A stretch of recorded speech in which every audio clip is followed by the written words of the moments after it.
This week we're beginning a new Torah portion called Tzav, Bnei Yisrael. And we've got here, it's also talking about the sacrifices, and it's giving details about some of the sacrifices we've already learned about. Most notably, what's called, the Olah. Olah is an offering which was brought on the altar every day. Well, it was brought also, one of the sacrifices was an altar. One of the sacrifices that was burned totally on the altar was called the Olah. The Olah is burned totally. As we talked about last week, some sacrifices are eaten, parts of it are eaten by the Kohen, the priest who brings it out. And all the sacrifices, something is burned on the altar. But there's some of them that also the Kohen gets part of it. And there's some of them that also, in addition to the altar eating it, the owners also eat part of it. That's going to be the Shlomim. We'll talk about that also today. And then there's also other details about the sacrifices. I'd like to just go briefly over the sacrifices that appear in this week's Torah portion. There's 18 of them.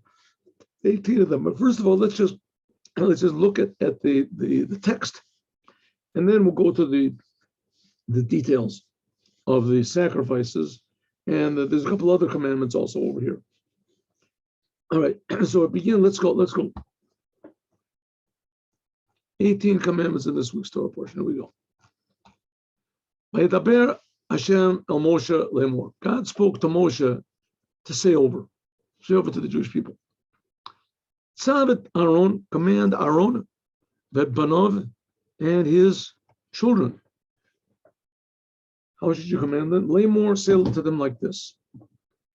Et korbani, Zot Torah ta'olah. These are some of the laws of the Olah. We talked about this before, last week, but here's more. Heo Olah ala mokta. This is brought on the fire, ala mizbeach, on the altar, kol halayla, the whole night, araboker, until the morning. The eish hamizbeach, and the fire of the altar. Sorry, I'm tired.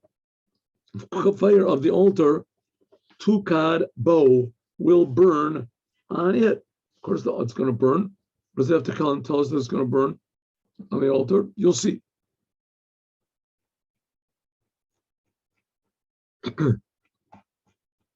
So what do? You have to leave this olah. You don't eat any part of it. So the whole thing goes up on the fire, and it burns the whole entire night. And the morning, Balavash Kohen midobad, in the morning, the Kohen will put on garments, miklasei bad, garments of bad. In this case, means wool. Means why is it called mido? Because it's his measure. Balavash al basar, he puts it on his flesh. Trumat HaDeshen asher tochal eish. It actually could be linen in this case. Bad in Yom Kippur is talking about it's linen. And else, but there's sometimes also where bad means wool. Okay. He has to take in the morning. He has to take all the ashes off of the big altar. Asher tochal eish is if Trumat HaDeshen, he removes the ashes which have been eaten by the fire the whole night.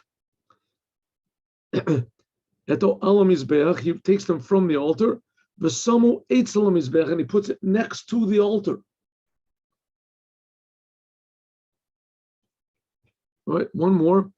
Then he takes off these garments, he puts on other garments, and he takes this deshen outside of the camp to a pure place. We'll see what this means. And the fire should be on the altar. Fire should burn on the altar. It should not go out. And the Kohen puts on it wood every morning, and he puts the olah, and that he's going to make this next day, and he burns the on the olah, and he also puts the fats. Those are the portions of the shlomim. The shlomim are the sacrifices that also the owners eat part of. But there, like I said, every sacrifice you always burn something on the altar. So this is worded. A constant fire should burn on the altar. It should not go off. Okay, what's this talking about? Here's a little picture of the altar. Here we got. Huh? Oh, see, there was 3. Some people say there's 4. There's 3 arrangements of wood on the altar. 3 arrangements of wood that are on the altar. And this is what we're talking about. And we're going to see in one moment which ones are which. In any case, he takes the ashes off of here and he puts it next to the altar right over here, like 1/3 of the way. This is like 32 amas. The thing is 32 amas long. So on the ground, it's like 30. So you take one because it's slanted. So you put it over here.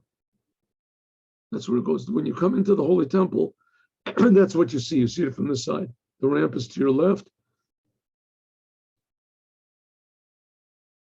That's a little bit of a view, pretty accurate, of what this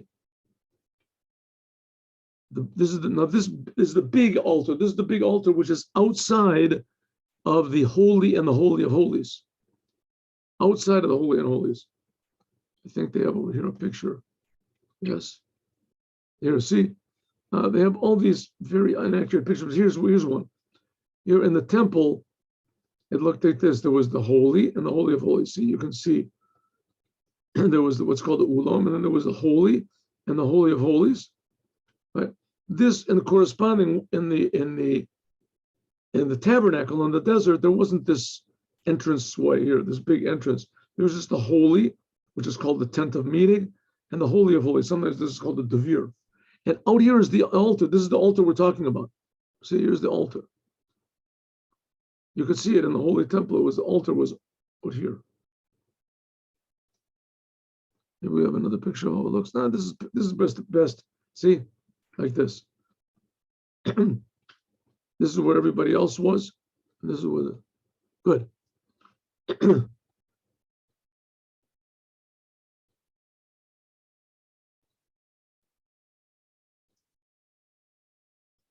Let's go back a little bit.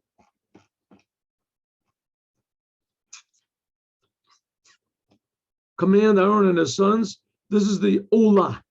This is the Olah which was burnt on the Mizbeach the whole entire night until the morning, and the fire of the altar will burn on it. Let's just see what this means, and then we'll look at the list of the 18 commandments that are in this Torah portion. A lot of these commandments are not relevant except for the time of the Holy Temple, right? Only the time of the Holy Temple, but we learn them for 2 reasons, actually more than 2 reasons. Number 1 is that there'll be a 3rd temple. When the 3rd temple comes, then these will all be reinstated, so we'll know what it is, number 1. Number 2, it's a commandment to learn the Torah. It's a commandment to learn the Torah, even laws that never were and never will be. Right? There are some strange laws over there, like this is the wayward son, Ben Sora Memora. It says it never was such a thing, and there can't be such a thing. It's almost impossible to have all these criterion in order to have this wayward son. He's taken and killed because he eats a certain amount of bread and a certain amount of meat and a certain amount of wine. It has to be a certain state, and has to steal it from his friend. Anyway, so that's number.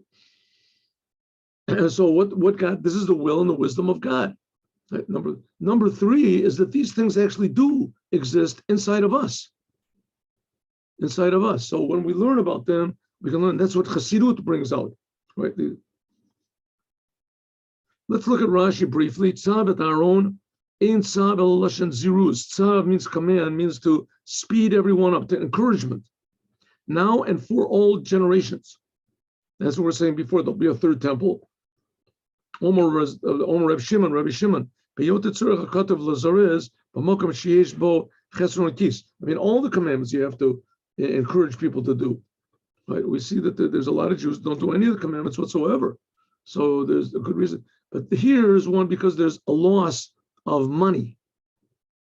So there's several different opinions what it means, this loss of money. But the most obvious one is that this offering, the Olah, nobody gets any benefit from it. The Kohanim have to work hard, and it takes up the altar the whole entire night, and nobody eats it. So they don't really make any sort of monetary profit from it. And even though, of course, they're doing God's will and etc., but still the fact of the matter is that they personally don't get anything from the offering. So therefore it has to be, they might have the attitude, they'll do it just like everything else, but they have to have an attitude that's as excited about it as if they would be eating it as well. Zos Torah's Ola, this is the Ola.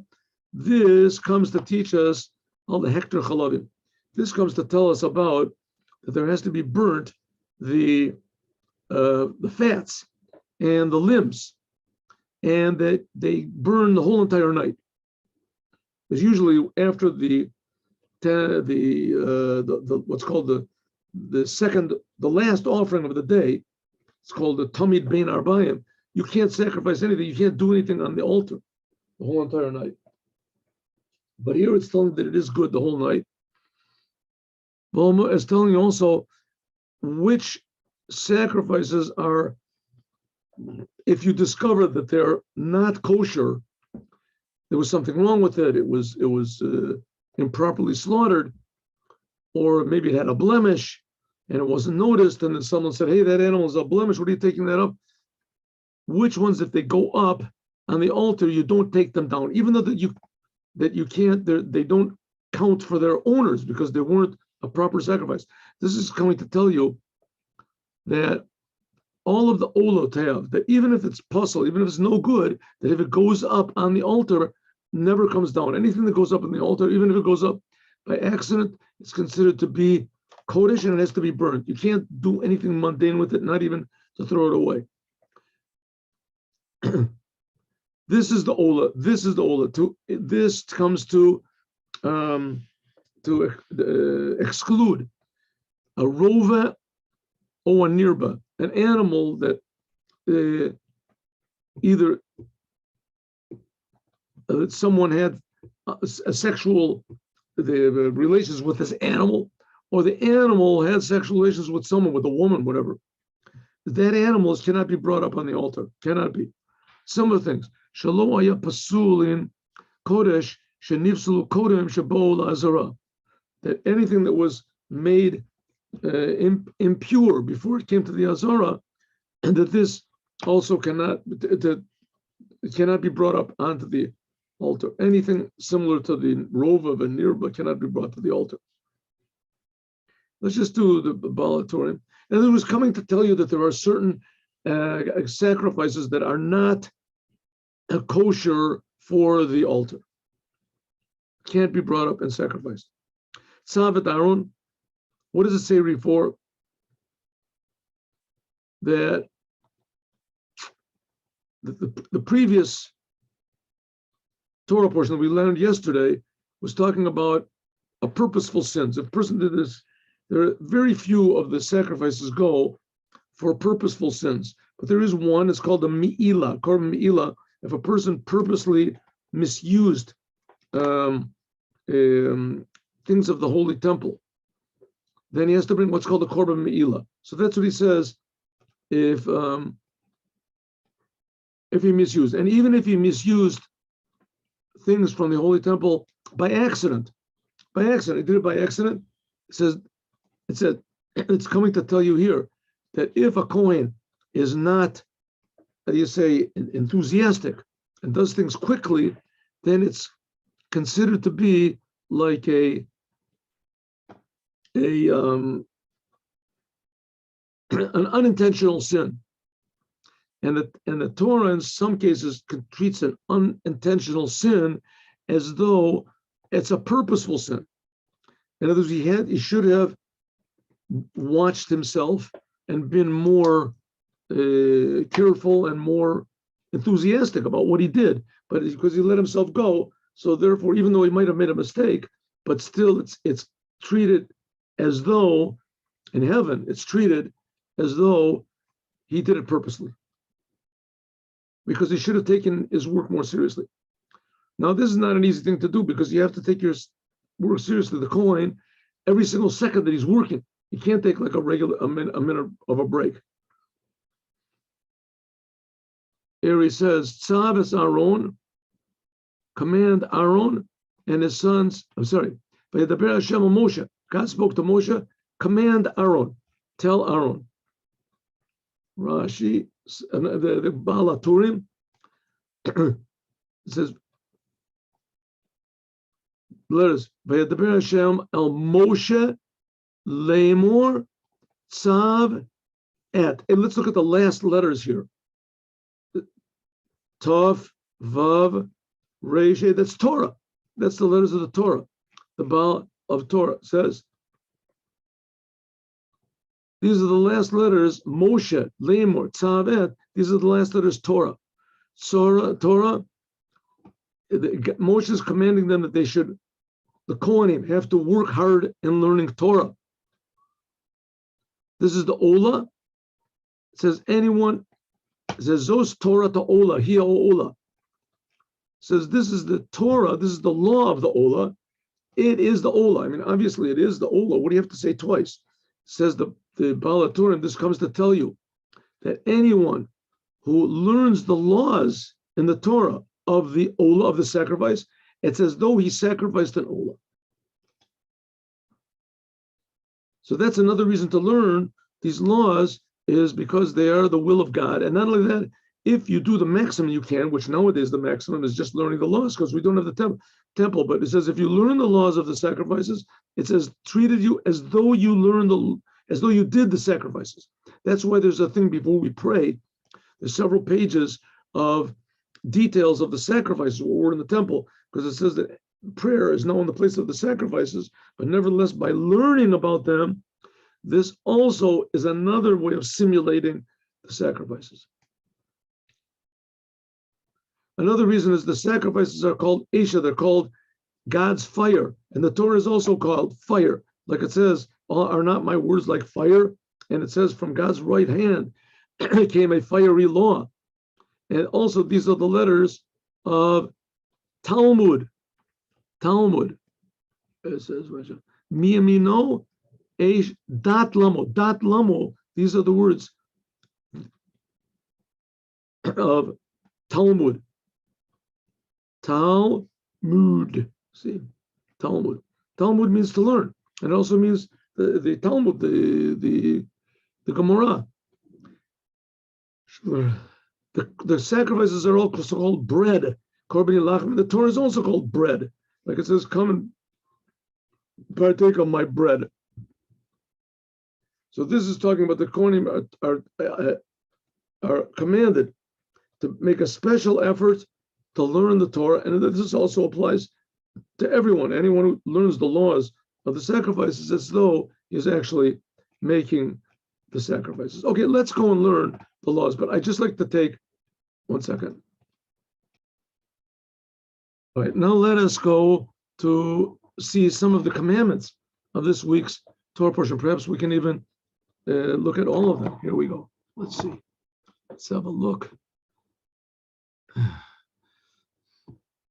Here we go. Here.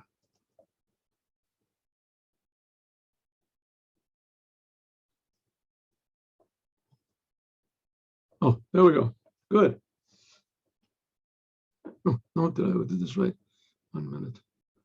1 minute. Yeah, that's right. Good.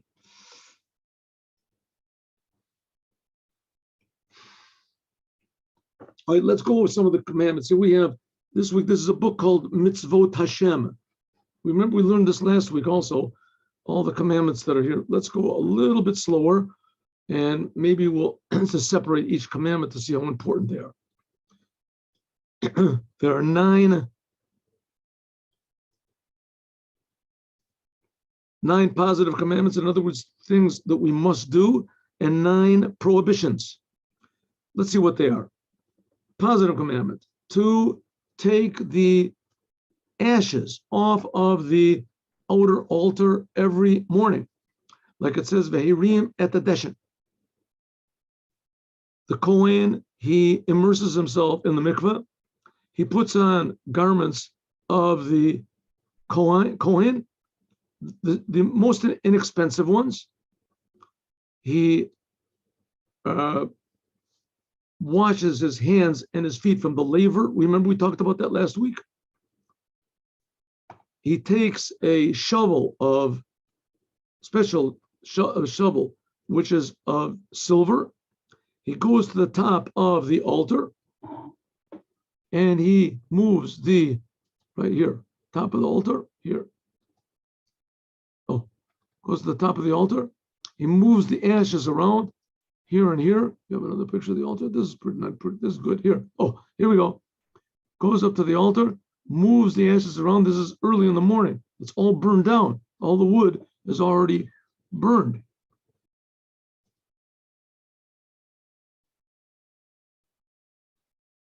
And he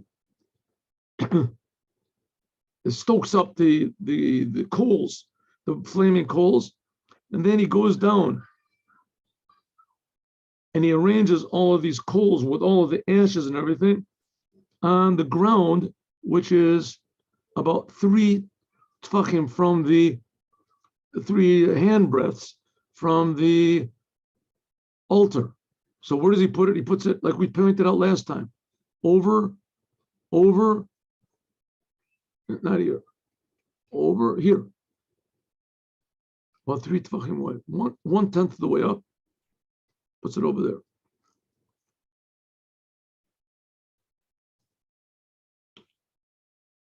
Every day he does this early in the morning. In the holidays, he does it on the last third of the night. And Yom Kippur, he does it from the middle of the night. This is done in the Beis Hamikdash only by the males of the Kohanim. Positive commandment. Number 2, that there should be a fire going on the altar constantly, like it says, Eish Tamid Tukar al Mizbeach. Even though that, in fact, especially in the first temple, fire came down from heaven and it devoured the sacrifices, nevertheless, it is a commandment to bring from people, Hedyot. It's the fire, the logs are arranged every morning, the big arrangement, like it says, Boyer Elam Kohen Eitziv Boker, and it's also another Kohen should put on 2 pieces of wood, Shtei Gizrei Eitzim, in the tummy of the Shachar. In addition to this, like it says, Orach Aleh Kohen Eitzim Baboker. 2. Here, see? Where? We had a good, nice picture over here. There was a nice picture. We had a nice picture over here. I hope we can find it. Can we find it? If we do, it'll be a big miracle. Anyway, these are the 2. Comes up here. According to him, he says it puts it over here. You'll see there's a little bit, everybody gets it a little bit differently. Yeah, there was a nice clear picture before. Okay. Maybe I'm missing it. Am I missing the picture? Could be. Let's see.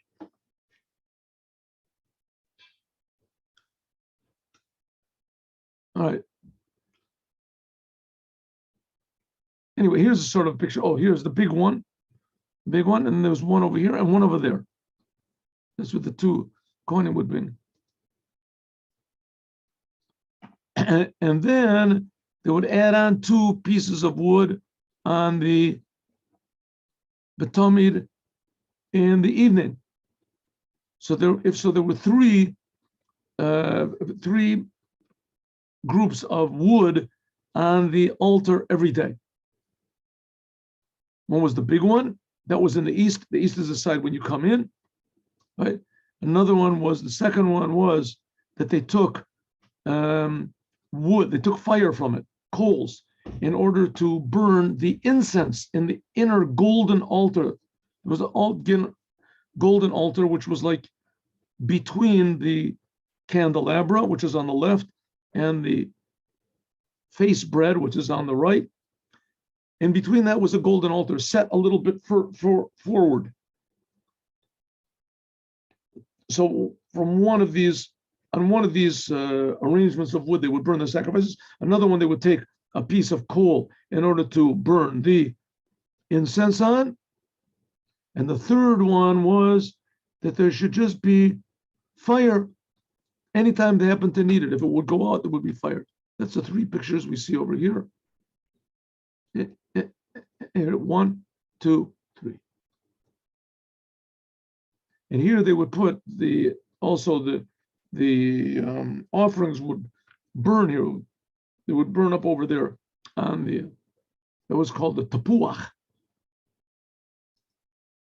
Next commandment. How many have we done so far? 2, 3.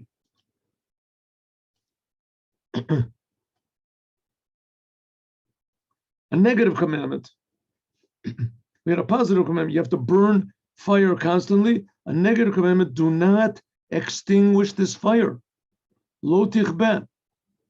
If the Kohen, only the Kohanim went up there. If the Kohen extinguished one coal, even if he took it off from the altar and he put it out, it's forbidden to. It's considered to be a sin.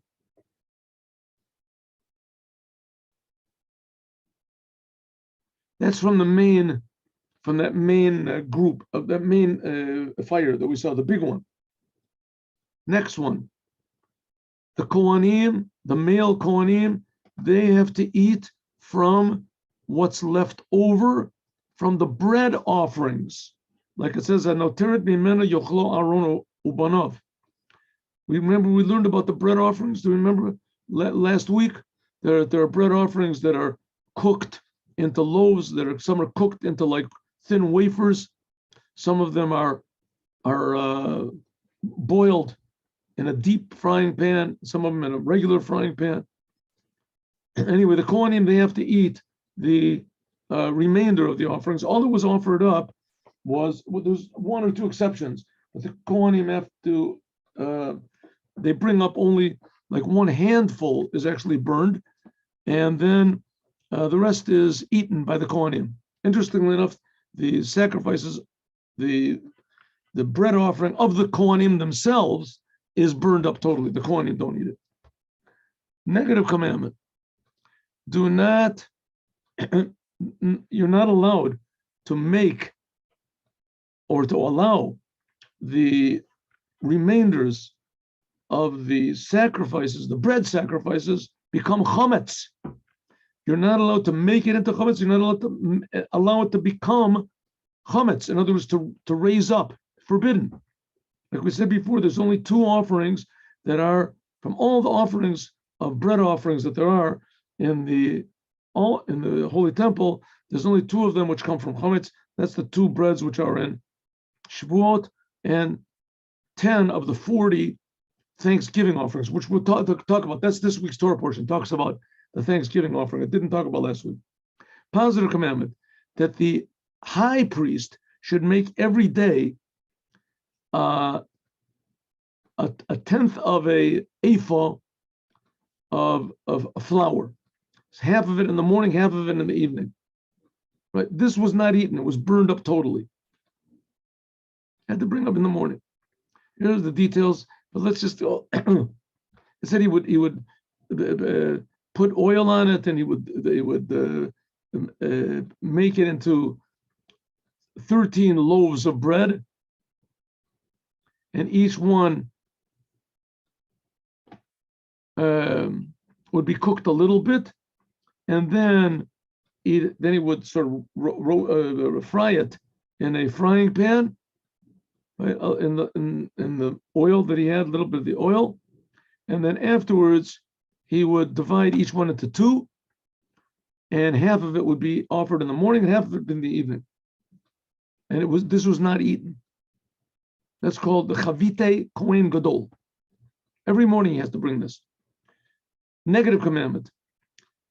The Kohen, this offering of the Kohen Gadol cannot be eaten. Like it says, Kol minchas Kohen kalil tiyeh lo teochel. It is forbidden to eat. So the Kohanim got a part of every offering, every bread offering, except for this one. They didn't get. Positive. We'll do 2 or 3 more. We'll do it. Positive commandment to do the chatat offering. Okay, chatat offering. Part of it was eaten, part of it was burned, etc. Maybe we'll go over this tomorrow. Chatat. Last week we learned there is such a thing, but now we're learning the details. Negative commandment.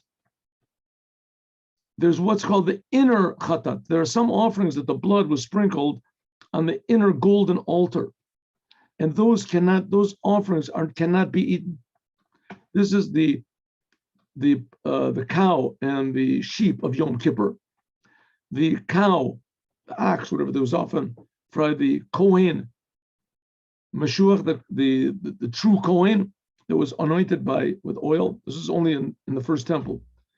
Right before the end of the first temple, they stopped anointing. The same king, Yeshayahu, Melech, he was near the end of the first temple, 50 years, whatever, before the end of the first temple.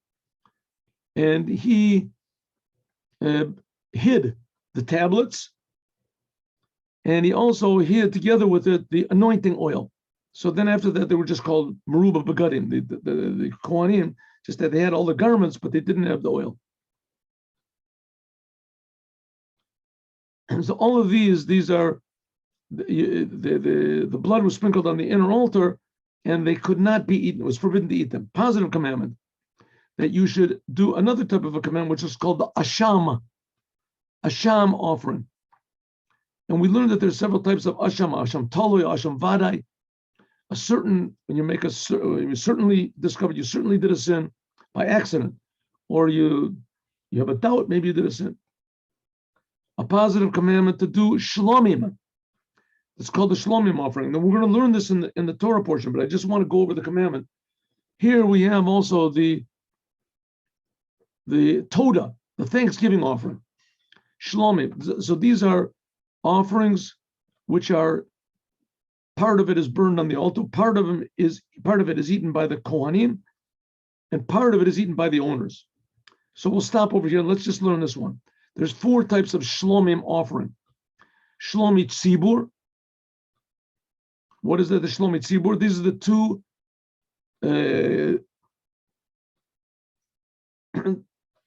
2 sheep which are offered up on Atzeret. There's shlomim. Then there's 3 different types of individual shlomi yachid. Individuals can bring. So one of them is a shlomi tzibur. Obviously, everybody doesn't get a part of that, but the representatives do. But then there's individuals bring. One is called a shlomim offering without any bread. And this was the offering that everybody would bring up to the holidays. Every male had to go up 3 times a year to the Holy Temple, and they would have to bring a simcha offering and a chagiga. They'd bring up 2 offerings to the Holy Temple, and of course they would be eaten. That would be part of the meal, festive meal. Number 2, there were shlomim which came with bread. And this is when a person made a vow to the Holy Temple. Either he said, I will bring a cow, or he said, I will bring this cow.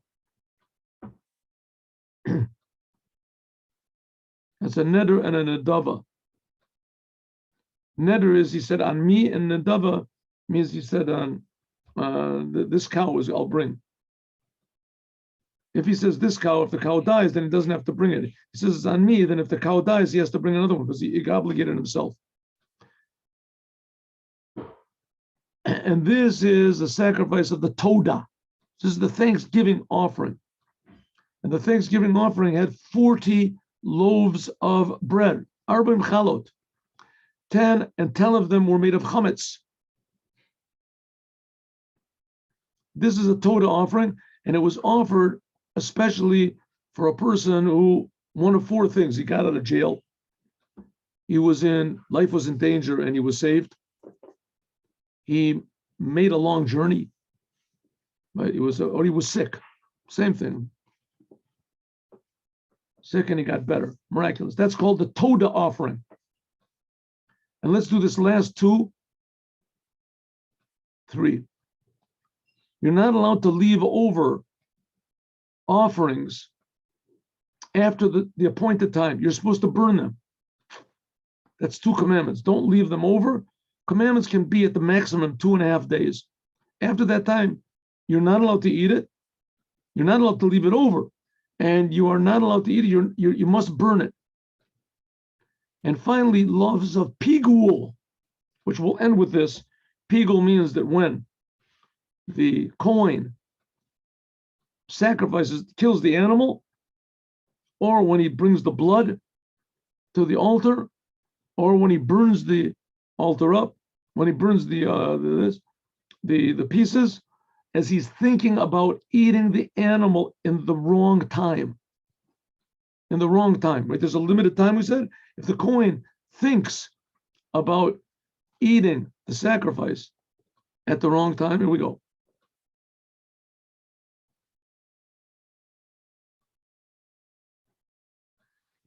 If he thinks about that at the time when he's doing the service, either when he's slaughtering, or when he throws the blood, or when he receives the blood, or when he takes